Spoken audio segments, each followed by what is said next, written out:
started commercial fishing when I was still a teenager. I crewed on a number of different boats and got my own boat a little bit later in life, and have since gone from catching to fish buying. So that's what I do today is I tender, which for those of you who don't know what tendering is, you pick up fish from the fishermen and you take them to the processor so that they can go from the fleet to you.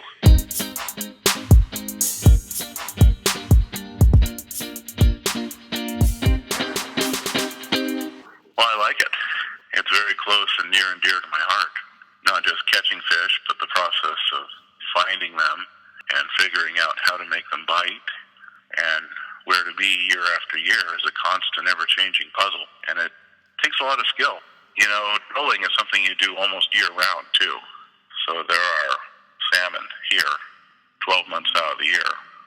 And so, you know, one of the motivations for going to tendering, too, is to not be on the water as much, which I like, but it does wear on you after a while.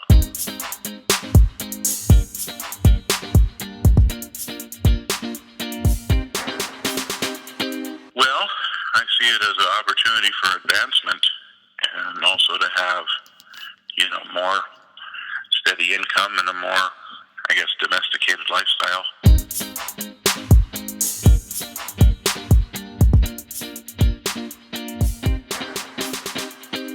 Well, I could say that for tens of thousands of years, my ancestors have been catching and eating fish in southeast Alaska. That's something I think about quite a bit.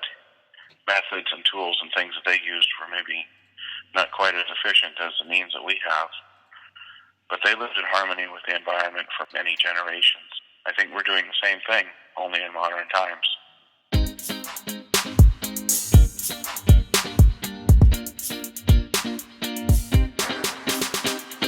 Well, king salmon are really high up there, but everybody likes to catch king salmon. I mean, there's nothing like the thrill of a large fish pulling against your line and, you know, carefully caressing it into the boat and having this beautiful, shiny, magnificent piece of art provided to us by Mother Nature on your back deck.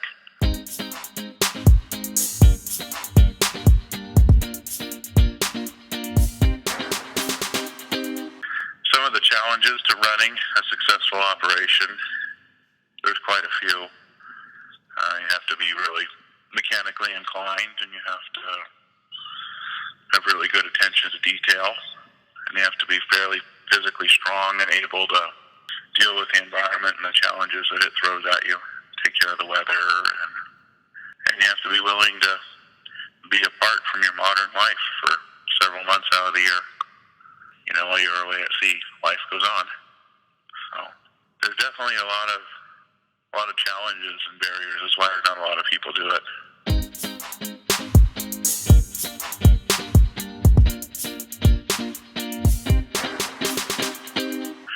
It's nice to see that a lot of fish are being domestically consumed, where in the past a lot of it was consumed overseas. Americans didn't really want to eat that much fish, and now they are, and eating more of it. I saw an article in one of the fishing magazines not long ago that says that Americans have increased their uptake of fish on an average of 1 pound per capita per year. It may not seem like much, a person eating a pound of extra crab or shrimp or whatever, but in the big picture of things, it's a step in the right direction. The more people eat it, the healthier they'll be.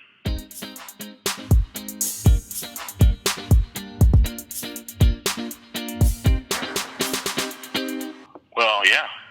I mean, you know, Alaska has really been one of the pioneers of managing seafood for sustainability.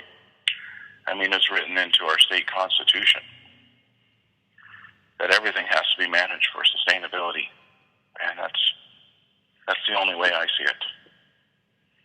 I wouldn't want to do it if I was going to wipe it out.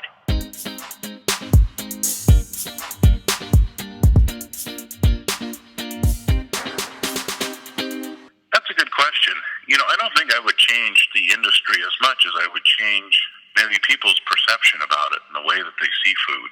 You know, it's something that somebody works very hard to bring to people in a I think Americans need to know, what's involved in that, and that it doesn't just show up in a box or in a plastic bag or on the grocery store shelf, but, people risk life and limb to bring other people food.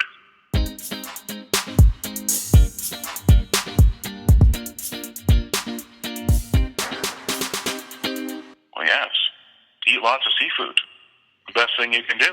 Make sure it comes from this country.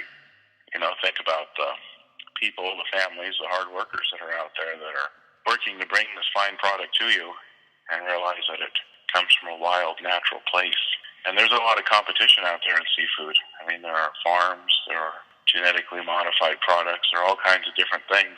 And, the science is kind of unclear as to whether or not those are actually good for you. But it's definitely clear that wild Alaska seafood is one of the best things for you. With the rich oils, minerals, and things that are found in Alaska seafood can't be found anywhere else, and they're so good for you. So eat lots.